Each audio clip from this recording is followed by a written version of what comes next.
All right, hello wine-drinking people. It's time for more of what I've had to drink yesterday, and our friends from O-Picchi stopped in with some pretty good stuff from Italy here. Producer, well, I'm not really familiar with, the Fattoria Di Magliano.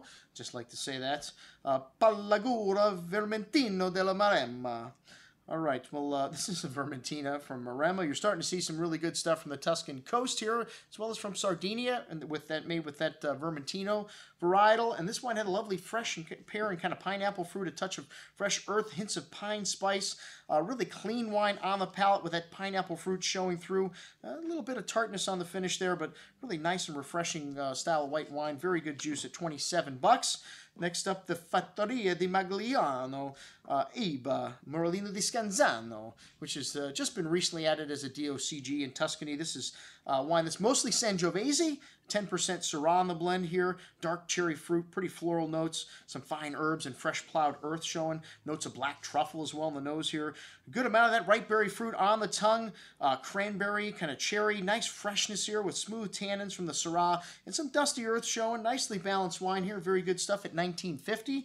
And then the Fattoria Di Magliano, the SINARRA from MAREMMA. This wine is a blend of Sangiovese and Petit Verdot. Good amount of fresh earth and kind of dried floral notes, dark cherry and plum fruit, a little hint of underbrush and spice there. Some nice dark fruit on the palate, a dry finish, and maybe a little bit of a metallic note showing up there, but good freshness. Those tannins kick in a little bit at the end. Nice and zesty stuff. A very good bottle of wine as well. And then up the Fattoria Di Magliano, POGGIO BESTIALE. This is a blend of 50% Merlot, 30 Cab, and 15 Cab Franc, and 5 Petit Verdot. So all Bordeaux varietals in this one, something this region is very well known for. You may have heard of a winery, Sassicaia, from here. And well, they compared this to Sassicaia. Everybody wants to compare you to the best in the region. Everyone says this is like Sassicaia. Well, it was pretty good. Not like Sassicaia for me. Slightly green and herbal kind of note there. Dark berry and plum fruit on the nose, as well as on the tongue with smooth tannins. Good freshness here, that herbal nuance showing up on the finish. And, you know, it was good wine, but not $50 and Sassicaia-like wine. Okay, the Luiano, Chianti Classico Riserva. This wine's got a little Cabernet and Merlot in the blend, something that they've been doing in the Chianti region for some time. Very pretty floral note you get from that Sangiovese, a little herbaceous note from the Cabernet Sauvignon, some red cherry and wild strawberry fruit, a really classic Chianti bouquet with some fresh earth there as well, and then light red berry fruit on the tongue, fresh and lively, echoing that herbal and floral note from the nose through the finish. A very good little Chianti at $28.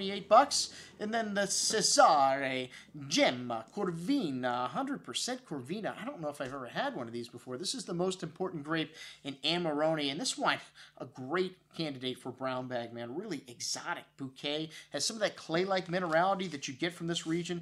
Espresso, coffee, kind of a cornucopia of dried flowers, oriental spice to the cherry and raspberry fruits. Good amount of intensity on the palate here as well. A lot of that dried floral potpourri, kind of flower and oriental spice showing up on the finish, but fine tannins. A little bit one-dimensional, maybe the only thing I could, complain about the wine, but an excellent bottle of wine at $49.50. Big dog in the bunch, the Monteverro Toscano. Hey, maybe this was the Sassicaia-like wine. Well, Sassicaia-like in price. $152 a bottle, a blend of Cabernet Sauvignon, Cabernet Franc, Merlot, and Petit Verdot. This wine had a lovely aroma of dark cocoa, fresh plowed earth, rosemary, a touch of cigar box spice, that black cherry and black currant berry fruit. Really lovely complexity on the nose here, man. Should be a blockbuster at this price.